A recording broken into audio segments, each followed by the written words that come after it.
درود بی‌پایان به ایران، درود بی‌پایان به همه شما دوستان عزیزی که بیننده این برنامه هستین. امروز در خدمت دکتر نوذری گرامی هستم.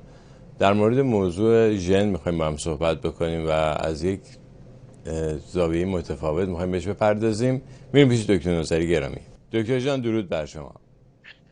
درود بر شما افشین گرامی و بینندگان شما به ویژه در ایران. خوشحال هستم که در خدمت شما هستم.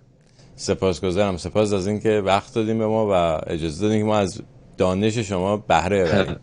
عرضم به لطف دارید. خدمتتون که من بعد از این اتفاقاتی که برام افتاد، شما هم در جریانش هستین، خیلی علاقه‌مند شدم به این کتاب‌هایی که کوچ میکنن که مثلا چجوری حالتو بهتر کنی و اینا، و اونجا به این موضوعی برخوردم که فکر کردم که باید بیام از شما سوال کنم راجع به این که ما کلا چطور ژن‌های خودمون رو میتونیم فعال یا خاموش بکنیم. ما خودمون با نوع فکر کردن و احساسمون میتونیم ژن‌ها رو فعال و خاموش بکنیم. که حالا از ابتدا بخوایم شروع بکنیم اینه که صحبت این بود که ما یعنی کلا دی ان ای انسانی که باز بکنیم 23,000 تا ژن، مثلا حدود کمتر 24,000 تا ژن داره.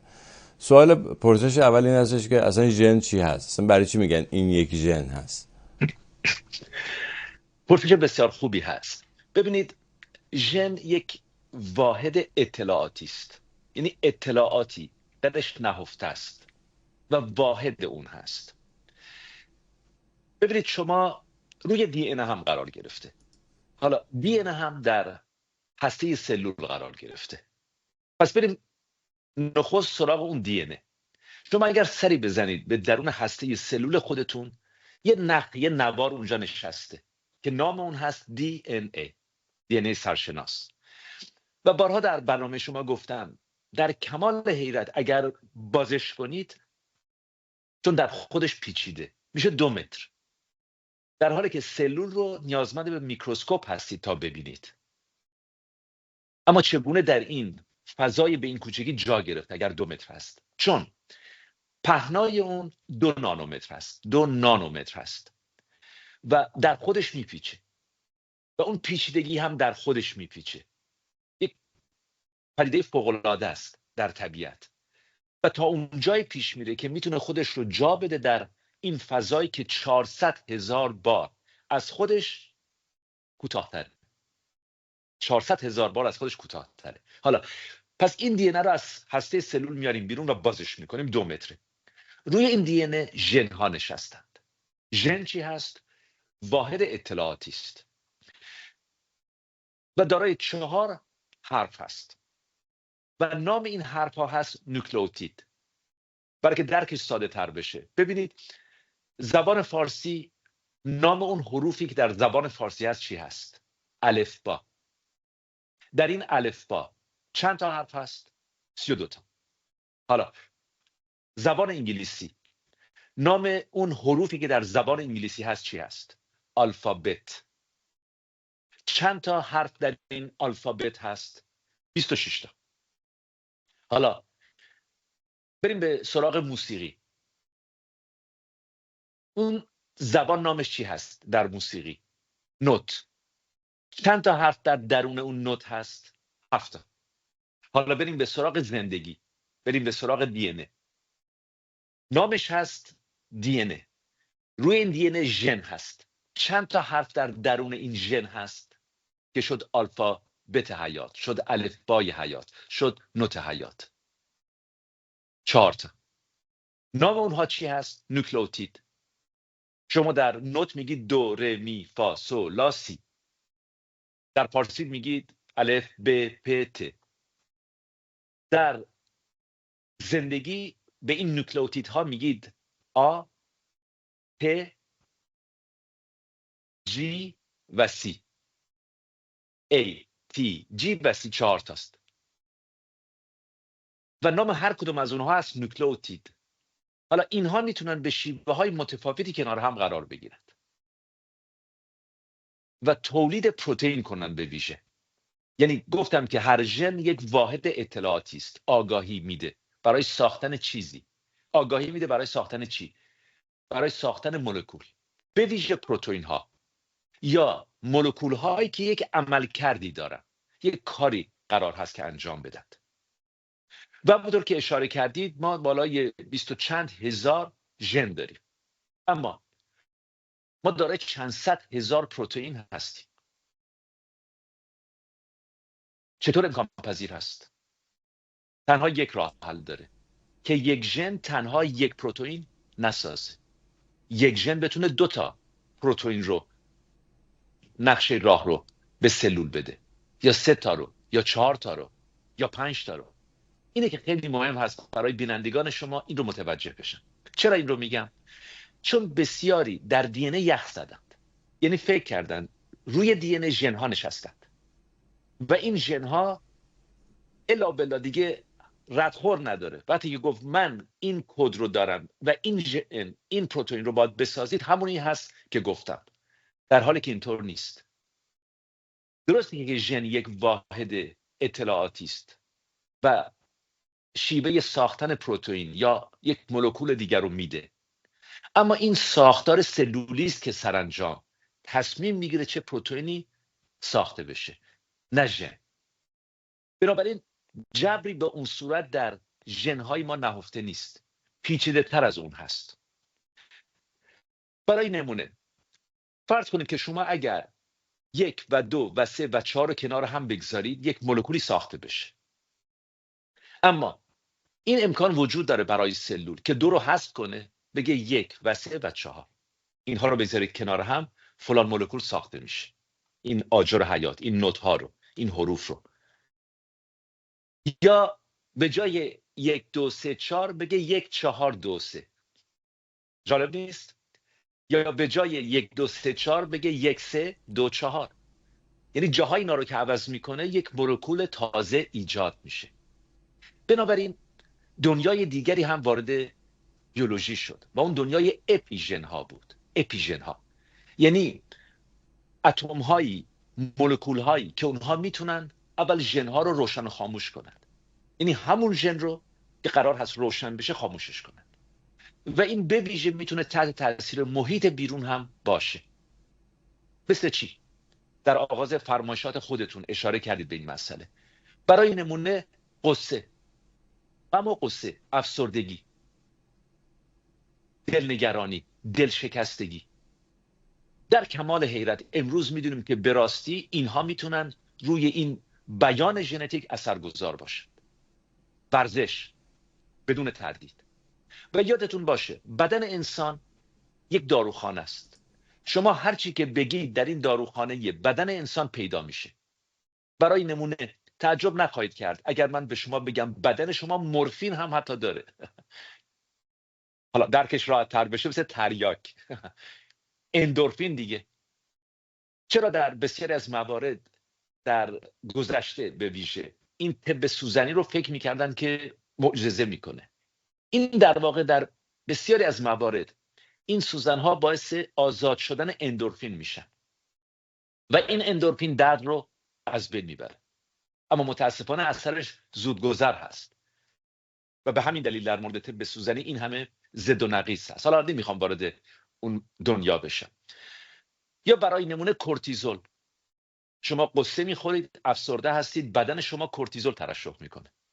یا شما اپینفرین دارید، اتومبیلی به شما نزدیک میشه، اپینفرین بدن شما، آدرنالین بدن شما بالا میره تا بتونید ضربان قلبتون بالا بره فرار کنید، چون الان نیازمند به این هستید که خون بیشتری وارد قلب شما بشه و از قلب شما خارج بشه به اعضای بدن شما برسه برای گریز، برای فرار کردن.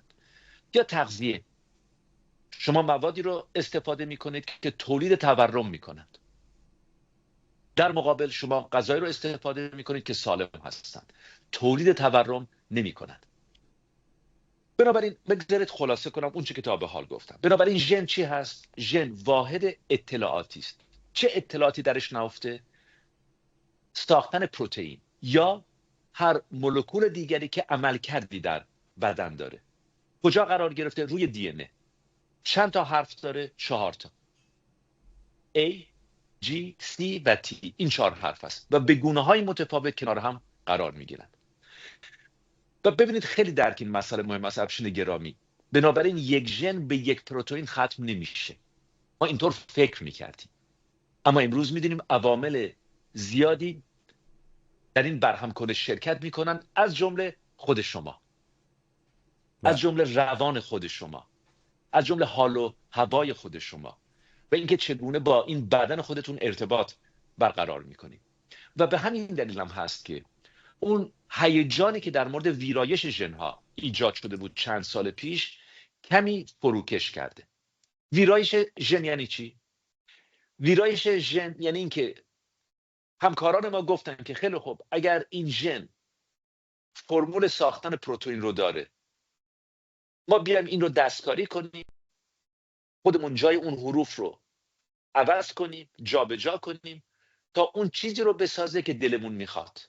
ویرایش ژن همین هست. یا اگر شما ژنی رو دریافت کردید از پدر و مادری که این ژن خوب کار نمیکنه، ای با ایراد داره، یا یکی از این حروف کم شده، ما وارد سلول بشیم، بریم به سراغ اون ژن و اون رو تصحیحش کنیم. به میگن ویرایش ژن. به ویژه دو زن برجسته در شکل‌گیری این تکنولوژی نقش بازی کردند و به خاطر همین هم برنده جایزه نوبل شدند. اما چرا به این سادگی نیست؟ و من خاطرم هست CNN آقای به نام فرید زکریا یک برنامه داشت با یک آقای بیولوژیست. و اون آقای بیولوژیست گفتش که آره، شما به زودی، چند سال پیش گفت به زودی یعنی چند سال دیگه، شما میتونید به یک کارخانه های مراجعه کنید. این کارخانه ها میان ژن های شما رو، بچه های شما رو ویرایش کنن، شما بچه سفارش بدید، بگید من یک بچه‌ای میخوام که هوشش مانند آلبرت اینشتین باشه، هنرمندیش مانند موزارت باشه، احساساتش مانند ون گوگ باشه، قد و قوارش هم این شکلی باشه. باور کنید با همین اطمینان خاطر گفتش که، و فرید زکریا هم آره برنامه‌شو اینطوری تمام کرد که ما به زودی شاهد بچه‌هایی میشیم که خود شما از پیش اونها رو سفارش دادید. چرا ایجاد نشد؟ چند سال گذشته. به خاطر همین مسئله که شما به اون اشاره کردید، تعداد ژن‌های ما، تعداد ژن‌های ما به مراتب کمتر از مولکول‌های بدن ما هستند، به مراتب کمتر از پروتئین‌های متفاوتی هستند که در بدن ما هستند. بنابراین یک ژن تنها به یک پروتئین خاص ختم نمیشه و تنها خود اون ژن هم نیست که نقشه رو میگیره، تصمیم رو میگیره. عوامل دیگری هم وارد عمل میشن، نقش بازی میکنند، هم در درون سلول هم در خارج از سلول. بنابراین این ساختار پیچیده سلولی است که به راستی نقش بازی میکنه و همینطور محیط و همینطور خود شما. ببینید، من توی اون مطلبی که خوندم این بود که میگفتش که ما کلا این 23,000 تا ژن، همونجوری که شما توضیح دادین، هر ژن یه پروتئین یا یه مولکولی رو درست میکنه، به این دلیل بهش میگن یک ژن، به اون واحد اطلاعاتی که روی دی ان ای هست. ولی دیدن که بدن ما در آن واحد خیلی بیشتر از این داره پروتئین تولید میکنه و استفاده میکنه و گفتن پس بقیه این پروتئین ها کجاست؟ گفتن که کامبینیشن، یعنی ترکیب این 23,000 تا با همدیگه خب میشه چندین میلیون پروتئین میشه ازش ساخت. و اینکه چجوری کدوم ژن با کدوم ژن ترکیب بشه این ربط داره به احساسات ما یا به همون عوامل محیطی و اینا. اینو می‌خواستم اگه ممکنه یه خورده بیشتر باز کنیم که یعنی که واقعا مثلا حتی دارویی که میخوریم مثلا میتونه اثر بذاره کدوم ترکیب فعال بشه که چه ژنی چه پروتئینی ساخته بشه یا ساخته نشه. اینو اگه ممکنه توضیح بدین. پرسش بسیار خوبی است. ببینید، خود شما این آزمایش رو بکنید. در آپارتمان خودتون یا در خانه خودتون یک گیاه دارید. این گیاه رو بگذارید کنار پنجره که آفتاب رو هم ببینه در طول روز. همون گیاه رو از آفتاب محروم کنید. شما در یک فاصله کوتاه دو گیاه کاملا متفاوت دارید. در مورد اول میبینید که برگ‌ها پهن هستند و ضخیم. چرا؟ چون به لطف آفتاب عمل فتوسنتز یا فروزان رو انجام میده. حالا در مقابل همون گیاه رو که از آفتاب محروم کردید بلند میشه. برگ‌ها نازک و بلند هست. چرا بلند میشه؟ به دنبال آفتاب هست. بالا میره. به دنبال آفتاب هست. در مورد اول نه. بالا نمیره. به چپ و راست میره. ضخیم‌تر میشه، پهن‌تر میشه، بارورتر میشه. بردام سالم هستند. اما دو واکنش متفاوت دارند. چرا؟ چه از محیط بیرون در یک مورد آفتاب بوده، در یک مورد نیست. حالا فرض کنیم که خود شما از آفتاب زندگی خودتون رو محروم کنید. درست مانند اون گیاه، برگ‌های شما دو شکل متفاوت دارن. و این خیلی جالب هست. ببینید اون گیاه در یک فاصله کوتاه، یعنی فکر نکنید چندین سال لازم هست، شما در چند روز واقعا این اثر رو میبینید، یا در چند هفته، با همین سرعت بالا. حالا این رو داشته باشید، این دی ان ای شما در تک تک سلول های بدن شما عینه هم هستن، هیچ تفاوتی نمیکنن. یعنی اگر شما برید به درون مغز خودتون، برید به درون سلول عصبی، برید به درون هسته و اون دی ان ای رو پیدا کنید، بازش کنید، دقیقا همونی هست که در سلول های عضلات شما هست، دقیقا همونی هست که در سلول های پوست شماست. حالا یک پرسش، اگر دقیقا همون هست، همون ژن ها هستن، همون شکل و قد و قوار است، چرا مغز شما پوست نمیسازه؟ چرا پوست شما مغز نمیسازه؟ چرا استخوان شما تولید عضله نمیکنه؟ یا چرا عضلات شما استخوان نمیسازن؟ به خاطر اینکه یک سری عوامل دیگه هم به ویژه اپیژن ها نقش بازی میکنند. یعنی اپیژن های مغز شما به دی ان ای میگن که خودت رو که باز کردی تا این ژن بتونه خودش رو بیان کنه، این ژن از این به بعد خاموش میشه، اون ژن از این به بعد روشن میشه. یا در استخوان شما دستور میدن. بگذارید مثال رو به نحو دیگری بگم. شما یک ارکستر دارید، ارکستر اونجاست، ابزار همون هست، سازها همون هستند، اما آیا این امکان وجود داره که همون سازها نواهای متفاوتی رو اجرا کنند؟ کاملا امکان داره. دقیقا همینطور هست. یعنی شما فکر نکنید چون ارکستر نشست اونجا دقیقا عین همون موزیک رو مرتب باستی که اجرا کنه. نه، به هیچ عنوان اینطوری نیست. میتونن موزیک های متفاوتی رو اجرا کنند.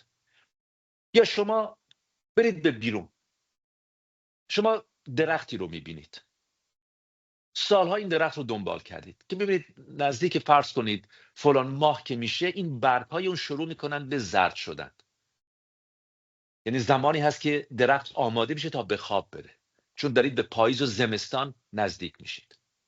حالا حتما برای شما این اتفاق افتاده که یاد دیدید همون درختی که مرتب در فلان ماه سال زرد و قرمز میشد، اون سبزی کلروفیل رو از دست میداد، به خواب بره، برای زمستان آماده بشه، برای مدت طولانی تری سبزی خودش رو حفظ کرده، کلروفیل خودش رو حفظ کرده، سوخت و ساز خودش رو حفظ کرده، حراوت و زندگی داره.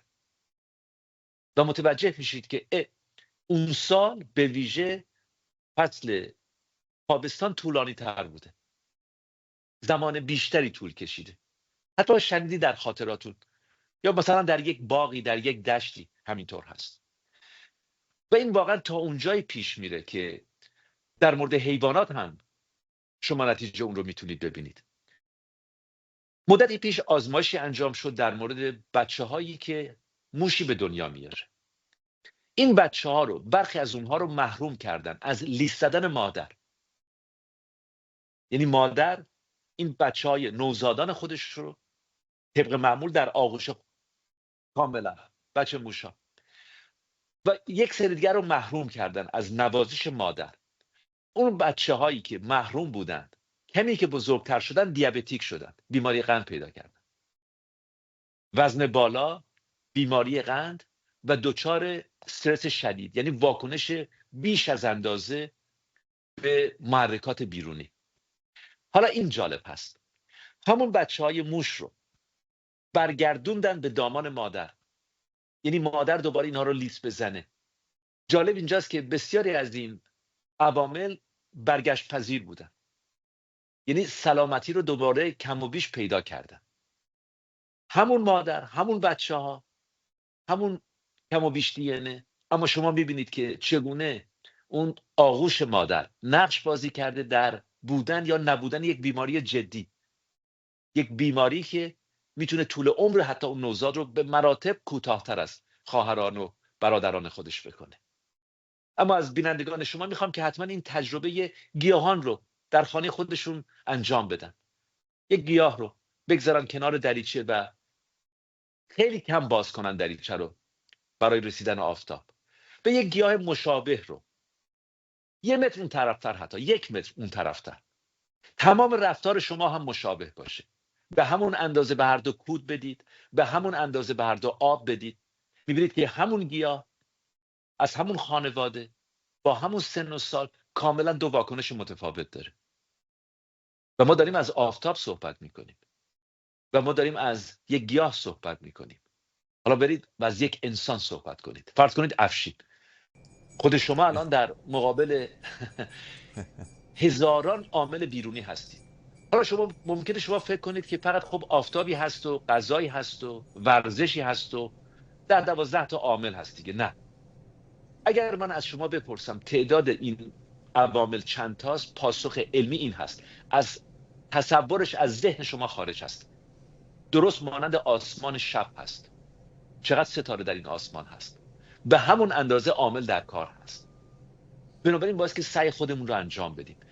چرا این رو دارم میگم؟ خیلی وقتا شما میشنوید که میگن آی دکتر، من با هر دو بچه هم عین هم رفتار کردم، عین هم، اما نمیدونم چرا این اینقدر نسبت به من کینه ورز هست. حالا تا دلتون بخواد اون یکی بچم مهربون هست، دست نوازش روی سرم میکشه، احوال پرسی از من میپرسه. میتونه یک دلیل خیلی ساده داشته باشه: رفتار شما نسبت به هر دو کاملا یکسان بوده، عین هم بوده. اما چه بسا که یک روز، در 1 ساعت، در 1 ثانیه، شما با اون نگاه خودتون خشم خودتون رو نسبت به یک فرزند ابراز داشتید، با یک نگاه، و همون نگاه داغون کرد زندگی اون فرزند رو. جالب نیست؟ با یک نگاه. و اون فرزند اون نگاه رو هرگز فراموش نمیکنه. حالا شما بعدش اینقدر خوبی کردید، اینقدر محبت کردید، اما مثل که هیچ کاری نکردید. اینه که میگم فکر نکنید که میگید که عین هم باشون رفتار کردم، محیط عین هم بود برای هم. همیشه هم میهنان ما این مثال رو میزنن، در دام این مشاهدات خودشون میافتن، اما غافل از این که تولید پروتئین بسیار پیچیده تر از تعداد ژن‌های ماست. این ژن‌های ما تعدادشون به اندازه کافی بالا نیست که بتونه این ساختار پیچیده رو بسازه، به ویژه ساختاری که دارای روان هست. روان یعنی چی؟ یعنی شما هم توانایی محبت رو دارید، هم ستمگری رو. شما هم توانایی کفر رو دارید، هم توانایی ایمان رو. شما هم توانایی فریختگی رو دارید، خردورزی و خردمندی رو دارید، هم خرافه پرستی رو. و به همین دلیل هم هست افشین گرامی که شما دیدید آدم‌های کافری که یک شبه مؤمن میشن، یعنی در زندان ژن گرفتار نیستن که بگید نه این ژن گفته که الا بلا شما کافر هستید. بله باور کنید اینا رو میگن یعنی فکر نکنید من ساختم. بله در همین ایالات میدونم. متحده امریکا میگن کفر ژن داره، خدا یک ژن خودش رو داره. یا در مقابل شما آدم‌های مؤمنی رو میبینید که به ناگاه ایمان خودشون رو از دست میدن، یا آدم‌های خرافه پرستی رو میبینید که با یک پند، با باز کردن دل خودشون دست به خردورزی میزنند، علاقمند میشن به اندیشه سنجشگر، تفکر نقادانه، بله و چه زیبا که از اون استفاده میکنن و بهره مند میشن. درسته. بله ببینید، حالا ژن خدا و اینا که سر جاش، ولی مثلا ژن سرطانشون فکر کنید. خب یعنی بر اساس این تحقیقات علمی که شده و این پژوهش هایی که انجام شده، پس ما چیزی به اسم ژن سرطان هم نمیتونیم داشته باشیم. یا خیلی از بیماری هایی که میگن اینا ژنتیکی هست ممکنه که مستعدتر باشه، ولی اون فضای، اون اتمسفری که برای خودت درست میکنی، این میتونه که اون ژن رو فعال بکنه یا فعال نکنه. به طور مشخص وقتی که شما راجع به مثال گیاه رو داشتیم میزدین، بعد تعمیمش دادیم به احساس انسان، که وقتی که انسان در این احساس هست میتونه مثلا اگه دائما غمگین باشه، خب میتونه اون ژن‌های سرطان رو زودتر فعال بکنه، یا باعث میشه که به هر حال صدمه بزنه به بدن. یک قسمتی از این کتاب میگفتش که ما در بدنمون در آن واحد باید یه سری، یعنی دائما باید بازسازی بشه. سلول‌های زیادی هر روز از بین میرن، بعد بازسازی بشن. ولی یه سری مکانیزم وجود داره که زمانی که یک استرس خارجی وارد میشه، حالا مثلا 20,000 سال پیش زمانی که ببر تو جنگل دنبال ما میکرد، برای مثلا نیم ساعت، 1 ساعت، 2 ساعت ما بعد میدویدیم میرفتیم یه جایی پیدا میکردیم که قایم میشیم ببره نخورتمون. برای همین میرفتیم توی مود سوروایور یا نجات دادن خودمون و تمام انرژی بدن ما صرف این میشد که خودمون رو نجات بدیم. ولی خب الان شما مثلا 10 سال تو استرس پرداخت مورگیج هستی، یا تو استرس مثلا بدهیایی که این به این بانک‌ها داری، یا هر چیز دیگه، یا اینکه مثلا با مادر شوهرت مشکل داری، یا با یکی از اقوام خانواده‌ات مشکل داری و دائما توی یه استرسی هستی و این استرس شما رو میذاره توی همون چیزی که بعد مثلا 2 ساعت توش بودی 10 سال توش میمونی. خب این صدمه میزنه به بدن، یه استرس کاری هستن. اینو چقدر میشه واقعا قبول کرد از نظر علمی؟ ببینید، برای که کاملا دقیق صحبت کرده باشیم، هستن سرطان هایی که ژنتیک هستن، اما بیشتر اونها نیستن و ما ژن ها رو متهم کردیم. بیماری هستن که ژنتیک هستن و به همین دلیل اصلا ویرایش ژن وارد دنیای پزشکی شد که به داد این کودکان و این نوزادان بشه رسید. اما در تایید فرمایشات کلی شما که به اون اندازه نیستن که ما فکر میکردیم، نقش خود ما در بیمار کردن ژن، نقش محیط، نقش جامعه بسیار بسیار زیاد هست. اما ساده بوده که همیشه این ارث و میراث رو محاکمه کنیم که این به ارث به من رسیده، از طریق ژنتیک به من رسیده و این کاملا اثبات شده. به ویژه شما اشاره کردید به فشار، استرس دیگه، به فشار زندگی، چه اثر بدی واقعا میتونه داشته باشه. ببینید، یکی دعا کردن. بسیار از بیمارانی که دعا کردن یا خانواده میرن برای اونها در حضورشون دعا میکنن، زودتر بهبودی پیدا کردن. این به خاطر اون خود دعا نیست، این دقیقاً به خاطر همین اثر اپیژنتیک است. یعنی اگر شما مطالعه‌ای رو ببینید که نشون میده که افرادی که دعا اونها رو همراهی کرده و خانواده به اونها رسیدگی کردن و ابراز محبتی کردن و دستانشون رو به آسمان بلند کردن برای اونها، زودتر بهبودی پیدا کردن. این به خاطر نیست که در اون آسمان ها کسی پاسخ داده. این برمیگرده به خود اون جامعه، به خود اون بیمار، به خود اون خانواده، به خود اون دست نوازش. درست مانند اون بچه گربه ها، مثل اون موش هایی که در پناه آغوش مادر بودند یا نبودند، یا حتی اونهایی که بیمار بودند هنگام بازگشت به آغوش مادر بدون دارو بهتر شدند. یعنی میزان قند خون اونها پایین رفت. یا شما نگاه کنید کورتیزول که در بدن ترشح میشه به خاطر فشار زندگی، این مایچه‌های بدن شما رو آب میکنه و تبدیل به چربی میکنه و چاق میشید و میبینید که میگید که من باور کنید همون اندازه غذا میخورم ولی نمیدونم چرا یه وزنم زیاد میشه. و این پاسخ مستقیم هست به اون چه که در آغاز برنامه گفتیم که یک ژن الزاماً به یک پروتئین ختم نمیشه، عوامل دیگری هم وارد عمل میشن و اتفاقا چه بسا که یک ژن بتونه پروتئین های متفاوتی رو ایجاد کنه، یا این پروتئین هایی که ایجاد شدن کارساز باشند یا نباشند. خیلی عوامل واقعا متفاوتی هست. بنابراین شما امروز دی ان رو دارید، اپیژن ها رو دارید، محیط بیرون رو دارید، تغذیه رو دارید، فشار زندگی رو دارید، آفتاب رو دارید. یک مثال دیگه برای شما میزنم. چرا میزان خودکشی در سیاتل امریکا، در ونکوور کانادا، در اورگان به مراتب بیش از ایالت‌های دیگه است؟ چرا میزان خودکشی در کشورهای شمال اروپا به مراتب بیشتر هست؟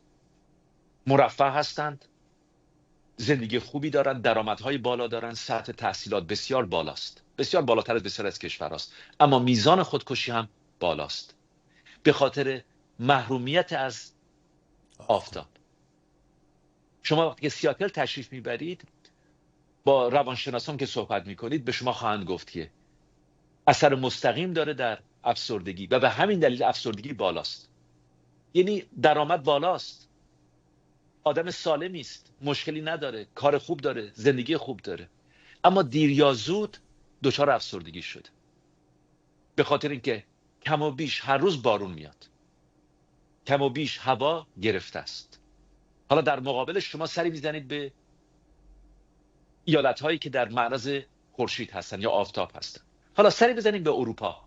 شما اگر تشریف ببرید به طرف نواحی مدیترانه، ایتالیا، پرتغال، اسپانیا، شهرتشون چی هست؟ عاشق زندگی هستن و بزن و بکوب و رقص. و مردم اسپانیا شب ساعت چند میرن خونه؟ 2 صبح. بله. 2 صبح تا بزن و بکوب. حالا تشریف برید به شمال، نزدیک میشید به کشورهای شمال. و من در هر دو سرزمین زندگی کردم، تجربه شخصی خود من هست. من باور میکنید که در شمال اروپا بودم، یک جایی که اصلا همینطور آفتاب رو نمیدیدید و هیچ وقت حتی لبخند هم نمیزدم. یعنی انقدر هوا سرد بود که باستید بدوید. بدوید برسید زودتر به یک ترمی بپرید اون تو. و به مدیترانه که نزدیک میشید، شما حتی موزیک رو نگاه کنید، به رقص نگاه کنید، رقص مردم نواحی مدیترانه به ویژه ایتالیا، یا حتی اون سوی مدیترانه بریم به آفریقا. بله. نگاه کنید به مراکش، نگاه کنید به تونس و اون رو مقایسه کنید با کمی دورتر، یعنی نقش آفتاب رو تنها میبینید در افسردگی. حالا شما که افسرده شدید به خاطر نبود آفتاب، چه اتفاقی خواهد افتاد؟ بدن شما کورتیزول ترشح میکنه. کورتیزول چه کاری خواهد کرد؟ کورتیزول رو کی ترشح کرده؟ همون ژن. اما ژن رو کی روشن کرده؟ خودش رو روشن کرده؟ نه، آفتاب هست که اون رو روشن کرده شرایط و در محیطی. بدنش شرایط محیطی و این عضلات شما رو آب میکنه و شما چاق میشید.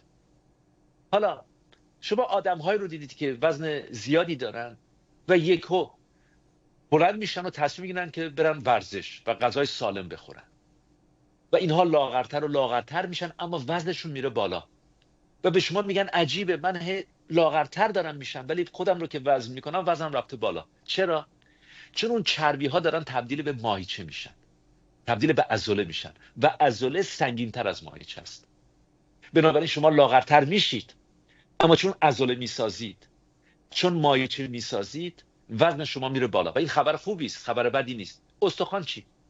استخوان شما زمانی که چاق‌تر هستید پوک هست. استخوان یک بافت دینامیک هست، ولی زمانی که ورزش میکنید استخوانتون کلسیم و فسفر بیشتری رو جلب خودش میکنه و محکمتر میشه شبیه به یک سنگ. حالا وزن این استخوان همون قد و قوار است، کدومش بیشتره؟ اونی که شما ورزش کردید. بنابراین میبینید روی وزنه میبینید لاغرتر شدید، اما وزنتون رفته بالاتر، بخوای که استخوان شما اون چگالیش، دنسیتیش رفته بالا، پوکیش به مراتب کمتر شده. حالا در مقابل شما میتونید بگید که آره دکتر گفته فلان قرص رو بخور استخوانات خوب میشن. یعنی که یک تکونی بخورید.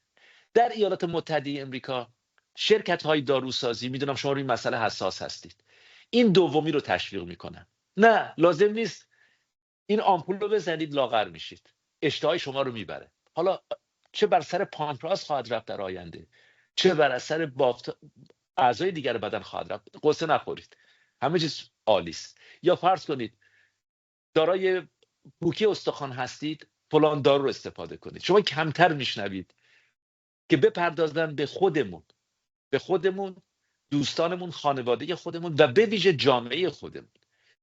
اینجاست که میبینید من بارها گفتم که وظیفه تمام دولت مردان دنیاست که در مورد اپیژن ها آموزش ببینند.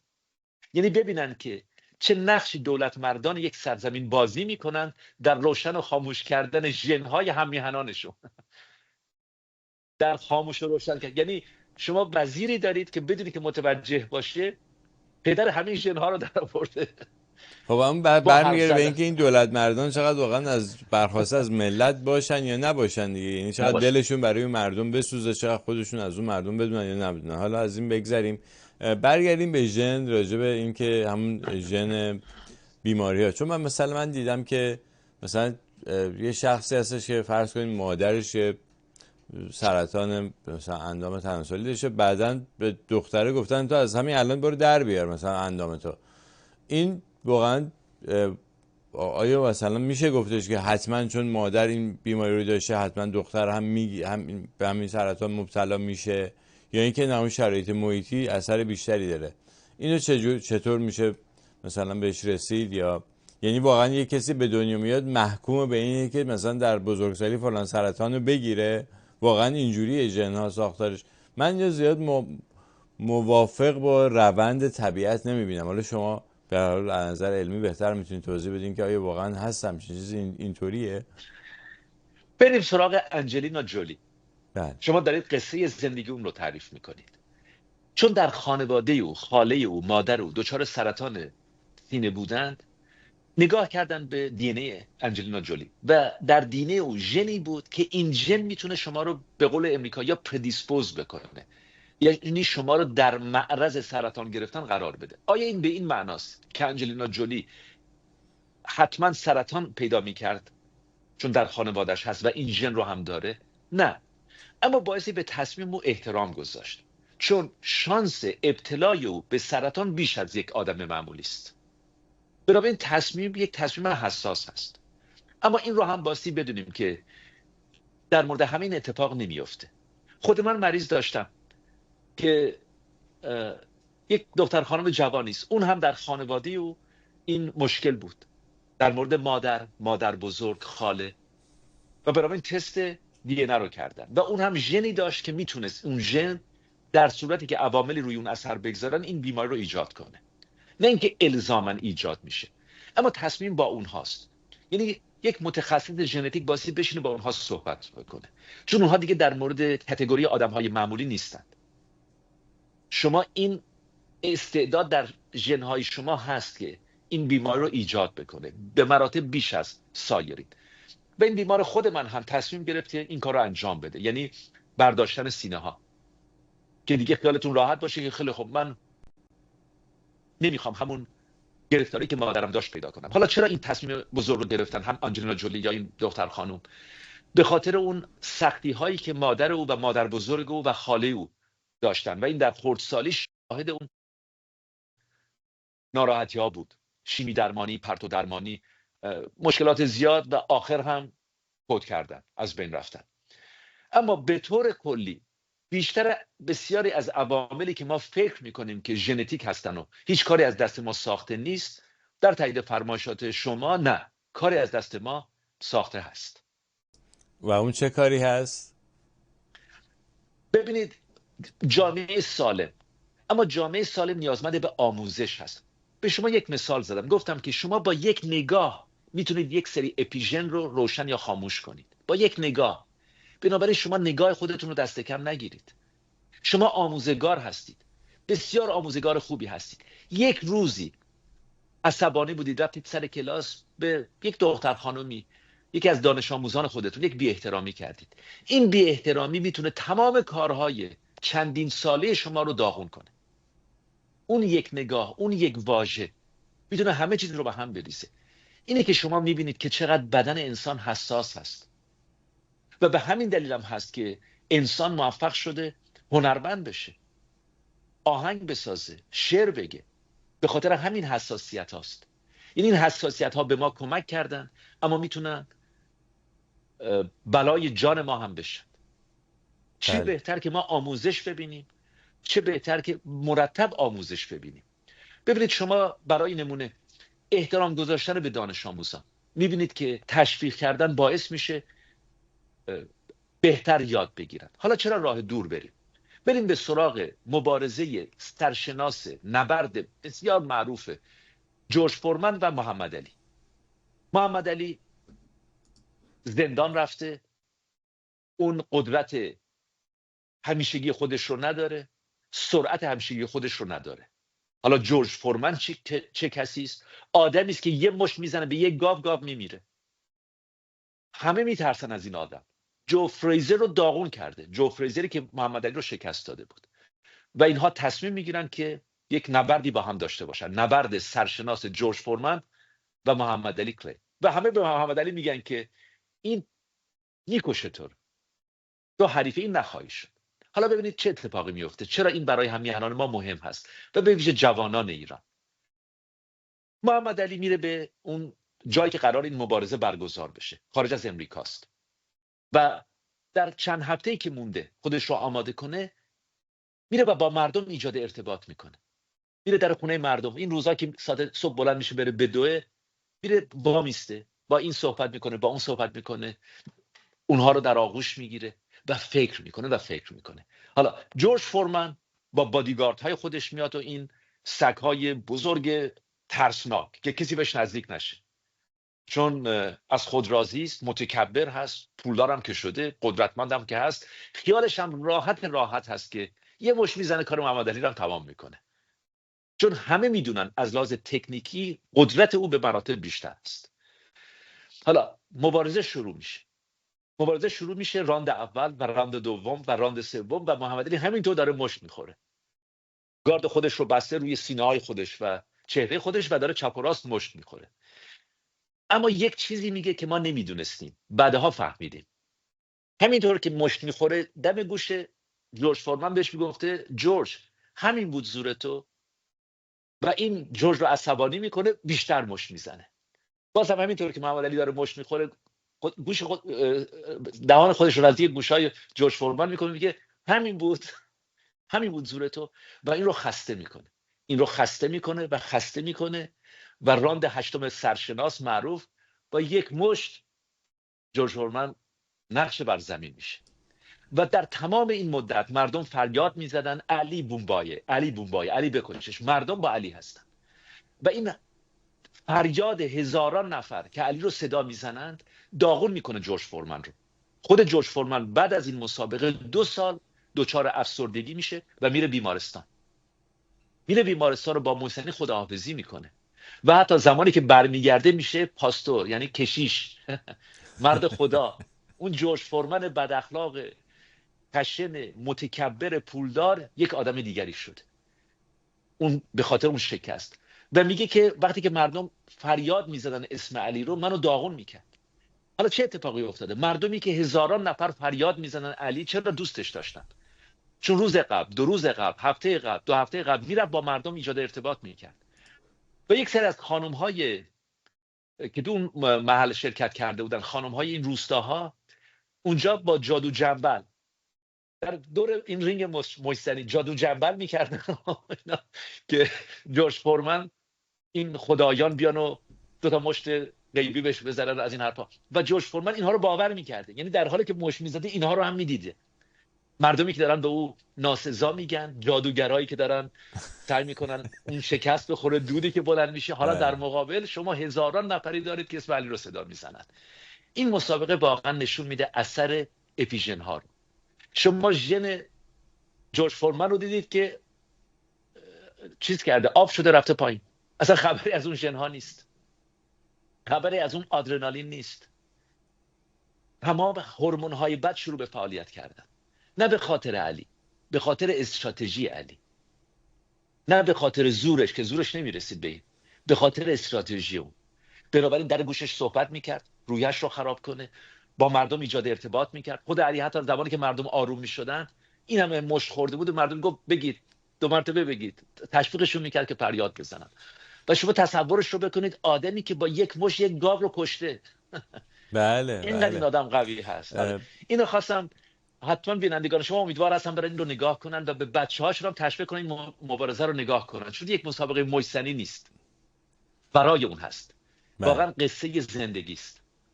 به خاطر همین نبرد محمد علی فورمن، ورزش دوستان یا ژورنالیستان معتقد هستند که شاید بزرگترین نبرد در تاریخ ورزش باشه. درسته.